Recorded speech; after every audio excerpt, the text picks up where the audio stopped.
Welcome back to Talking Hedge. I'm Josh Kincaid, Markets Analyst, and host of your Cannabis Business Podcast. Today we've got Sara Gullickson. She's the founder and CEO Cannabis Business Advisors. They are a consulting firm that provides advisory service to companies and entrepreneurs operating in the cannabis industry. Sara, thanks for being with us on the Talking Hedge. Thanks so much for having me. I appreciate it. Yeah. So let's start off. Tell us a little bit about how or maybe why you got in the industry, and then how your approach has changed over time.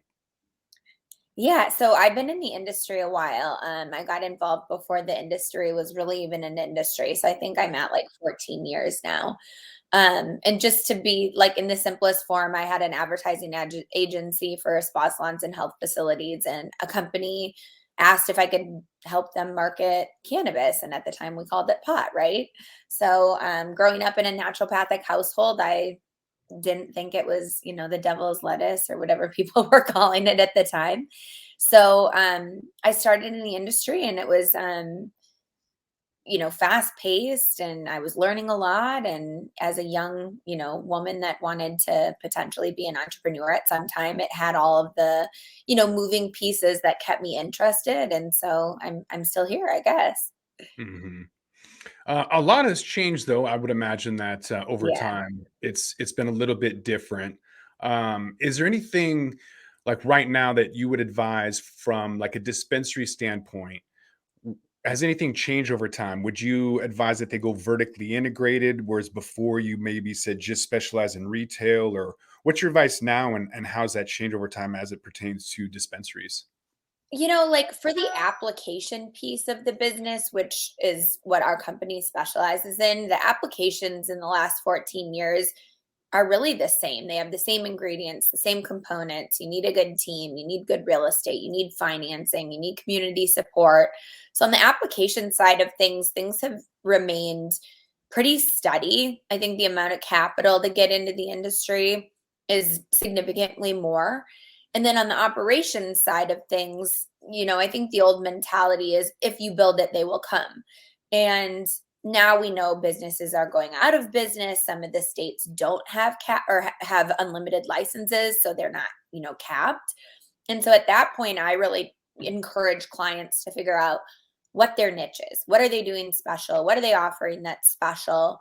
Um, and how are they catering to either their patients or their clients? And so, I think it's a joke that we have to tell people, like, you have to run it like it's a regular business. You're not just going to make millions and, put them under your mattress. But that's, I think, the stage that we're at in the industry, where the consumer is more educated. And so, the store has to be more, sophisticated, I guess. What about valuations? I was just down in Silicon Valley pitching for a fintech app that we have, and valuations are a lot lower than they were. And I imagine cannabis, you know, isn't as much as people think. Like there was a license in Washington where I'm from, and the guy wanted, I think, $100,000 or $150,000 for a producer and processor license, separate from retail, because we don't have vertical integration here. But the reality is those same licenses are selling for 30,000 and less.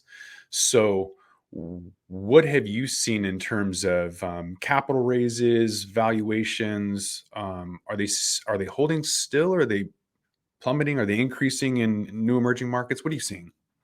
So, I mean, I think the conversation is like market per market. So if you have, no caps on licenses, then naturally the licenses are worth less. And so a lot of the states that we're seeing come down the pipeline are not planning on capping licenses. New Jersey is a great example of that. So it's a free market. The only thing that caps the licenses are the municipalities. So, I mean, I think that that's definitely a case by case situation. From a broad stroke, valuations are much less than they were 2.5 years ago, because the industry is leveling out from COVID. Back, 2 years ago, when everybody was working from home on Zoom calls, had government money coming into their bank account without doing anything. The businesses were really thriving. And here, I'm based in Arizona. And Arizona is vertically integrated. Our licenses are, anywhere worth 8 to the upward of 50 million. And so we have really, really strong valuations here. And even this market struggling significantly in the sense that, price per pound used to be 2,200 and now people can't, get rid of them for 800. So I think it's natural for the industry to kind of course correct with, kind of how much it's been blown up over the last 5 years as far as, companies going public, raising, free money, or the valuations being $1 billion when they should maybe be like 200 million. And then as, from a consumer perspective, people were just spending a lot more money on cannabis when they had, different budgets. Mhm. Yeah, and yet you said New Jersey, unlimited license state. We've seen some of the issues already, maybe posing potential issues for New Jersey and Oklahoma, Oregon, that have ridiculous amounts of licenses. Oklahoma, I think, has still. Um, they had like 7,000 at one point. I don't know how ridiculous it is at this point, but are there any spots where you advise not to do business? I think the operators that really know what they're doing, they know how to stand up a store, they know how, much they're spending per square foot, whether that's cultivation, manufacturing, and or dispensary. Those are the kind of operators that are going to thrive in these open markets, right? Because they have a business model that's worked time and time and time again. I'm not saying new business owners shouldn't get into the business there, but it's a much harder feat when you're having to, spend a lot more money on marketing and advertising and really refining your processes to ensure that you do have the best quality product. We don't work a lot in checklist markets. We did a lot of different projects in New Jersey when it was first starting because it was very unclear on how everything was going to roll out, if the municipalities were going to let people come in or if they weren't. And in New Jersey specifically, when we were working with clients, we were finding municipalities that were going to allow 1 or 2 dispensaries so that you could run a nice business and not get killed. But again, we specialize in limited license, merit-based processes. We've had to change our approach with doing social equity projects, lottery projects, and had to get creative in how we pull revenue through the firm. But a newbie that has never been in the industry before, that's looking for an opportunity, like we always say, where do you live? Do you have community involvement? Have you opened businesses there before? And at that point, that's a good fit for a cannabis license for a local person. I think it's really hard for me living in Arizona. Let's say I'd never been in the cannabis business before, to all of a sudden be like, oh, guess what? I want a New Jersey license or whatever that looks like. I mean, unless you have a team that's on the ground over there for something else. So the local ties are very important. Mhm. I think it's also important to know tips and tricks on how to even get something as what should be as simple as social equity license. Having worked in the banking industry and seen SBA loans, they're very, very challenging to get no matter who you are or what you're applying for. When you think it should just kind of be straightforward.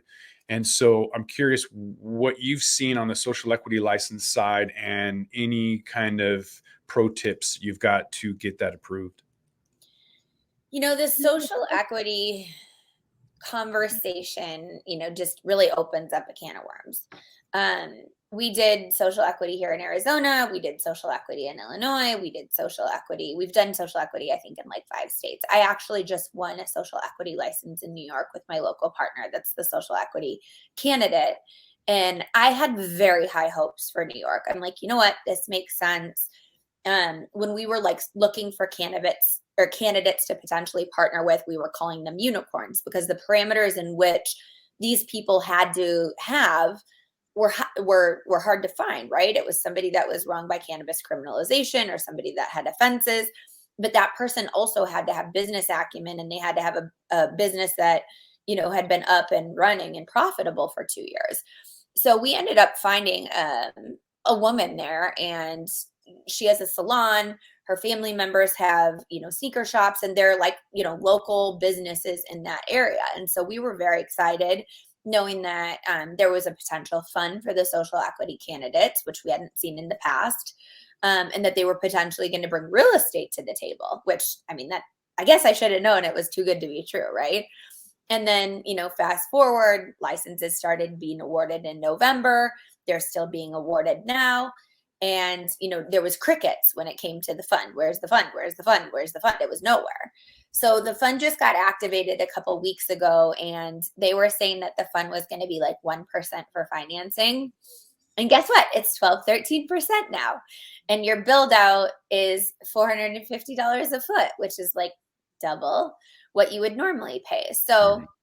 I haven't seen social equity executed in a way that it's really setting up the social equity candidates for, longevity and for a business that they can pass down to their children, for people that like really want to work in the business. And so, not to be critical of the whole social equity conversation, because I think it needs to exist. Mhm. It's just, the typical social equity candidates that we're finding to help apply for, um, you know, a lot of them don't even have the capital to put the application in. So there has to be a fund that's matched with that. But a fund at 12% is not really setting anybody up for success except for the fund. So Mhm. it's a double-edged sword. The industry is very new, and we're going to have a lot of conversations like this moving forward, in the sense that we're all still trying to perfect the models and trying to really understand like what infrastructure works in what different environments.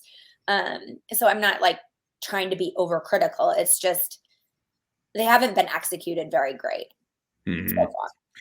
Yeah, I mean, it's a new industry, right? And there's a lot of people jumping in that have never done it before, and some that have, but they don't understand the amount of compliance. And I'm not even talking about the publicly traded companies.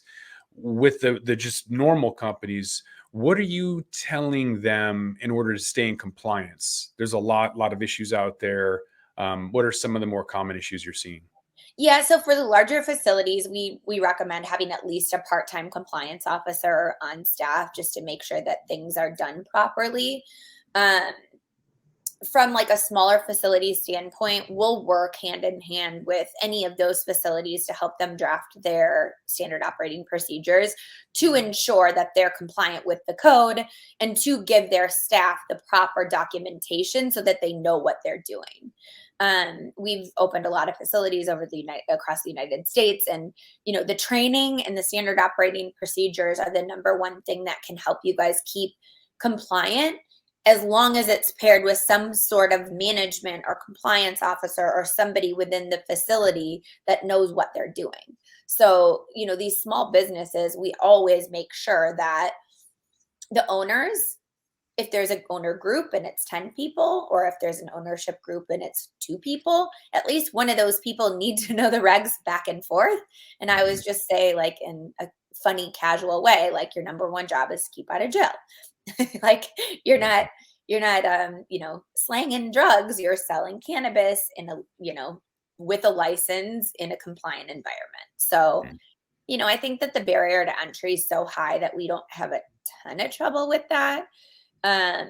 I think that the things that have happened, one of my licenses, up north, had a problem where there was, some missing cannabis. And, we did a full discovery on it, did a report on it, and we literally couldn't find where the problem was. The staff is tight there. The staff is like basically the ownership base. So it's like nobody's gonna steal like a teeny, flower. But I think that, obviously, like, small accidents like that can happen, as long as, you don't have staff that's like transporting out the back door, you're good. Mhm. Yeah. What are some of the bigger challenges though that you're seeing overall, I guess outside of compliance, just in general? I think the tone of the industry right now is a little bit grim.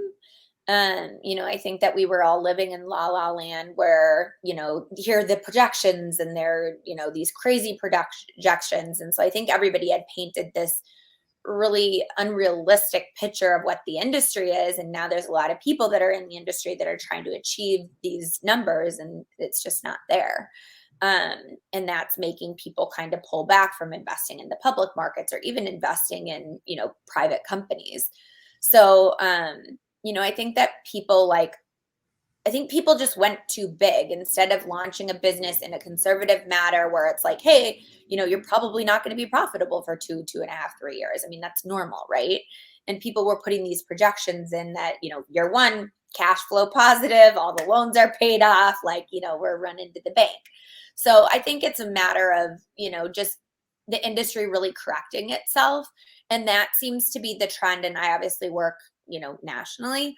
That seems to be the trend in a lot of the other markets, because even if there's a new social equity program, there's an old group of licensees that's been there, and that they're experiencing kind of what the new wave of people will eventually.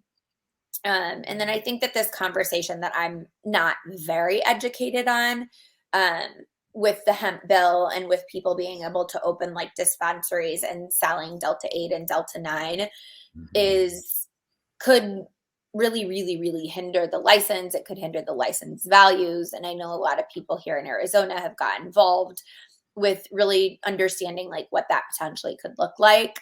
Um, in some of the like dry states, I was just in Nashville a couple weekends ago, and there's shops all the way, like all over downtown, and they're THC shops, but they're not THC shop. Well, they are THC shops, but it's derived from hemp. So I Mhm. think that those are two things that are kind of looming over the industry, where everybody's a little bit like, how are we going to navigate this? It's hard for us to get cash. And then if operators are allowed to run wild and produce, D8 and D9 products, where does that leave us? And where's our business valuation? Mhm. Um, so those are probably two of the hotter topics right now. Yeah, marketing is also interesting because you just can't do it. You can't go on a Super Bowl commercial or whatever else. So we try to do normal things and we can't get there, and so where there's all these interesting workarounds. Did you see Oh, Twitter? what about it? We can advertise on Oh, Twitter. yeah. Yeah. It's one of the few platforms. LinkedIn has been very favorable to cannabis companies for a while, Yeah, I which think is you're right about that. Yeah. odd. But yeah, Twitter Instagram's a confirming. no-go, TikTok's a no-go. Yeah. Yeah, but you can actually advertise. I still get shadow banned on YouTube all the time. I'll have a video that gets like 20 views, whatever, whereas all the ones around it are getting thousands, whatever, on these shorts. So it's obvious shadow banning that's still happening on YouTube and Facebook. Right. So I want to dive into advertising, but I went to ChatGPT, which is an AI based like search engine, I guess, asking about some um, themes for you, or mottos, I guess. And it came up with a couple. And the first one that it recommended to you would be to call your motto to weed out the competition with our advisors, which I thought that was kind of cliche, but funny for artificial intelligence. The other one was highly recommended by everyone who's ever tried it, which I thought was pretty clever, pretty funny. Wait, so what do? You just go in there and what'd you say? I went to openai.com and I said, Okay. give me three different mottos for this company. And I gave it your website. Oh, that's I so said, cool. this is a cannabis business advisor, and give me three mottos or slogans for their company. And so these are kind of a chat GPT or artificial intelligence Okay. um, slogan for you. So highly recommended by everyone who's ever tried it. I thought was pretty clever for AI. And then the third and final one is our advisors are guaranteed to take the edge off. And I thought was not bad. So we're using it a bit. We're waiting for the new version that you have to pay for. I don't know like the idiosyncrasies of it because the marketing team uses it. But Mhm. for us, it's been helpful. But I guess the one we have access to, it's like the 2021 update. So from a Yeah, legislative standpoint, it's like null and void. right. But I love that, and I love that. That's super fun. It's cool. Very cool. Yeah. There's a couple other ones that don't have that limitation to 2021, but regardless, it's a fun tool to use for sure. There's going to be a podcast coming up about AI masterminds, I think on the 24th. So that'll be kind of fun Okay. to chat about that. But what advice do you have about just regular advertising for businesses, branding and marketing strategies? Have to be kind of almost clever or unique because you can't have like regulations or regular advertising because of regulations.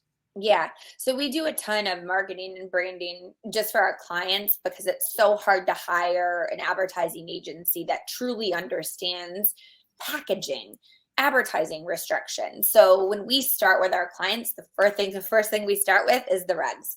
And I think people have a very hard time with that because they want to like be creative and they want to brainstorm and they want to do all of these things.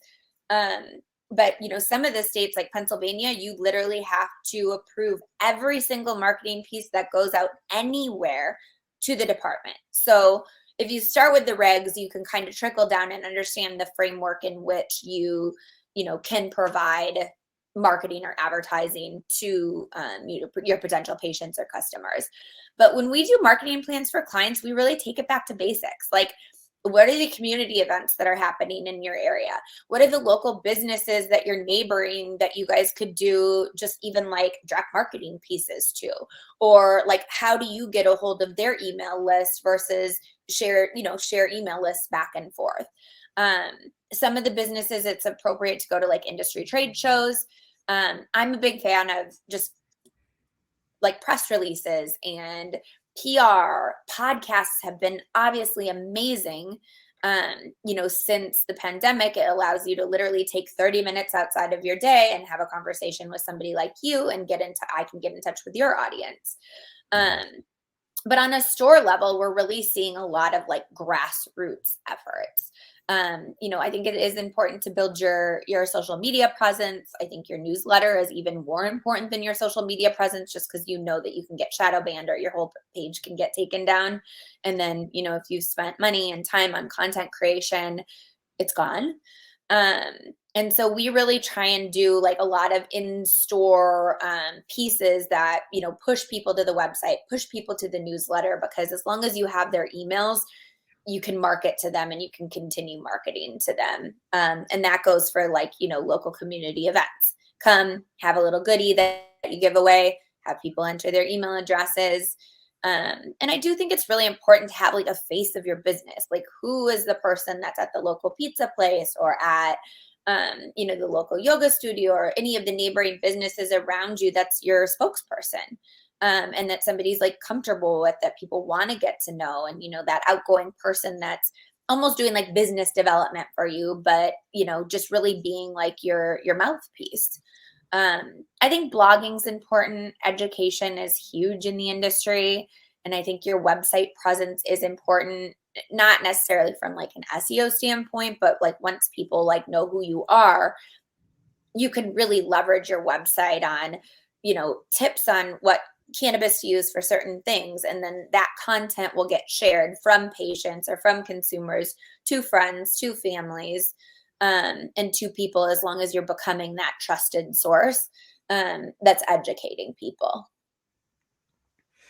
What about innovation? So we just talked about kind of artificial intelligence. When I was at MJ BizCon in the fall, um, there's a lot of automation. So I would imagine that that kind of innovation, automation, AI, it's all going to kind of be integrated to some extent at some point. What are you seeing right now in terms of opportunities for growth and innovation, and what are you recommending? Growth and innovation on like the marketing side. Anything cannabis related, yeah. Oof. What is innovative in the cannabis industry right now? I mean, I yeah, mean, I feel like automating joints, I guess, is like one for thing. cultivation and stuff, like that's an obvious answer, where it's like Mhm. there's all these different machines that are doing what bodies did before we thought it was a big deal if we had like trimmers, right? Like that weren't people. On the cultivation and manufacturing side, like that'll blow your mind, seeing the different gummy fillers and all that stuff. I think that that's natural. On the dispensary side of things, I haven't really seen a ton of innovation, just to be honest. Like, I mean, what stores do you go into? Like, everybody was like, "Oh, I want to be the Apple store and I want to be technology." And I think technology is really important, but I also think that the industry is new enough where you have to have bodies. You have to have people making this a comfortable experience, especially for the people that are out of town visitors coming into a rec facility for the first time, or somebody that really needs something for their migraine, for their cramps, for their cancer, whatever that looks like. Because even in rec markets, those people exist. So I don't know if I'm old school or I try and complicate the industry more just because I know too much about it. But from like a technology standpoint, I think it's nice to have a hybrid where if I want to do online ordering, I can jump on, whatever app or computer, I can purchase it, I can run in and I can run out. But I don't know how like long we are from like completely offsetting that. I'm sure it's to come. I'm sure that's in our future, where there's like, machines filling the orders and things like that. But for now, while it's still a really new industry, I am a fan of like bodies helping people, answering questions, being informative and educating. Mhm. It's a lot easier if you have to the whole education part, if you have to educate and then sell, it's a lot easier to do that with the human, and especially in person. What are you seeing that's successful? Is there an equation there that you could copy and paste, or what are just some of like the key success factors that you're constantly seeing? I think your like morals and ethics have to be intact. I think that your motivation to be in the industry is very important. If it's just money, I don't see that the shops do as well. I think that there has to be some heart and soul in these businesses in order for them to succeed. And we've seen that story play out multiple times with some of the publicly traded companies that grew too fast and had no vibe or culture or core competencies.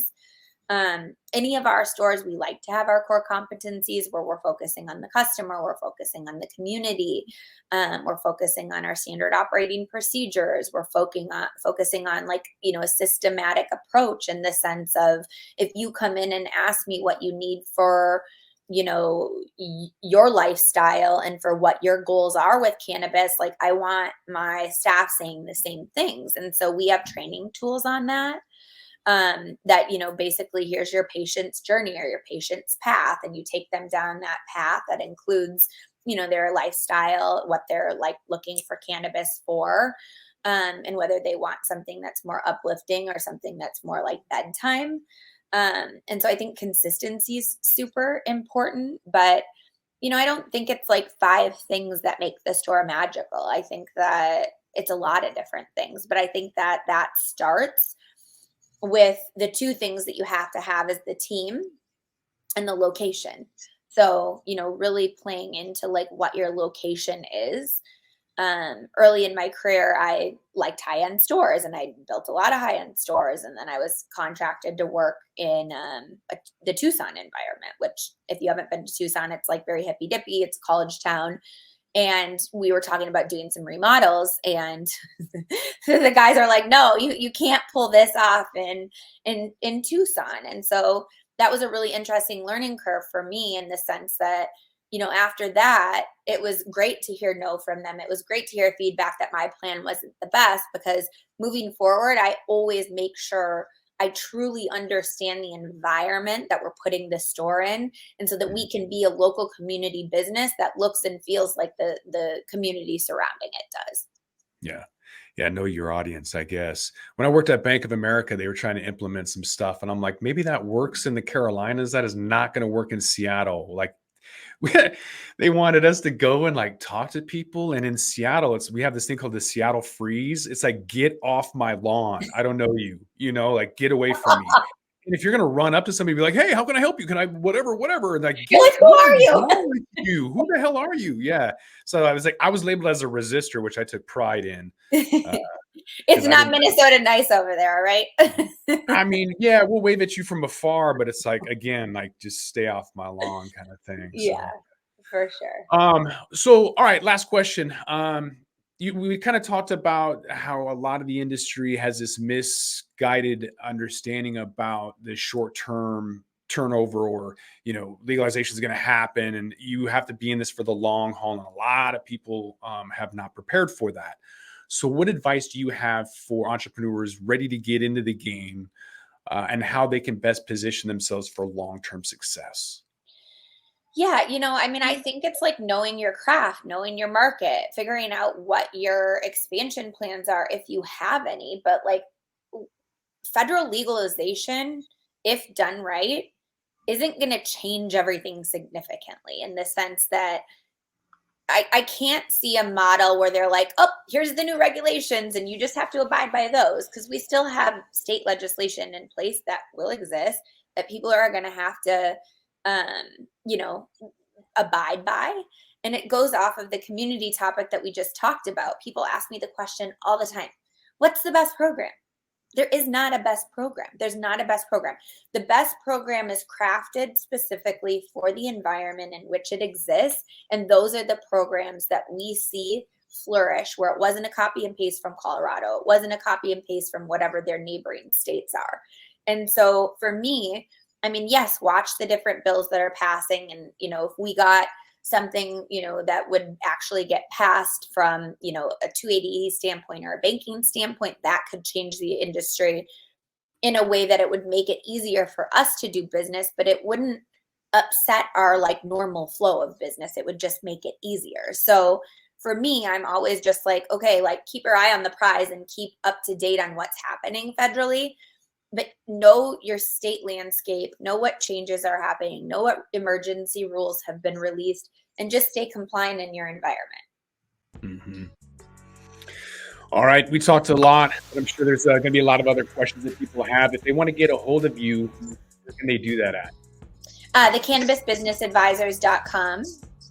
Very creative, but definitely Googleable. And then I have a personal website that's just my first and last name, Sara Gullickson.